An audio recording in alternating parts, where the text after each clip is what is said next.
কুষ্টিয়ার দৌলতপুর উপজেলার ৫ কিলোমিটার সীমান্ত এলাকায় এতদিন অরক্ষিত ছিল। শূন্যরেখা না থাকায় বাংলাদেশের ভূখণ্ড দখল করেছিল ভারতীয় বিএসএফ। নিজের জমি জানা সত্ত্বেও ভোগ দখল করতে পারছিলেন না বাংলাদেশিরা। সম্প্রতি এ নিয়ে বিএসএফ এর সঙ্গে দফায় দফায় বৈঠক করে বিজিবি। দুই দেশের যৌথ সার্ভের মাধ্যমে বের হয়ে আসে নিজ নিজ দেশের ভূখণ্ড। সে হিসেবে ভারতের থেকে বেশি জমি পায় বাংলাদেশ।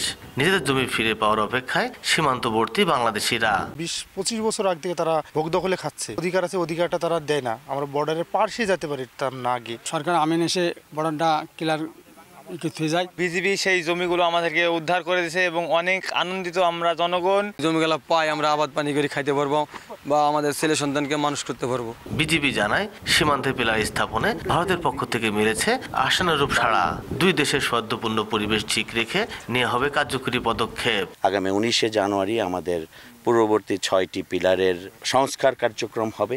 সেটির পরবর্তীতেই আমাদের এখানে চূড়ান্তভাবে পিলারও ইনশাল্লাহ নির্মাণ হবে। ভারতের সঙ্গে কুষ্টিয়া জেলার মোট 47 কিলোমিটার সীমান্ত রয়েছে।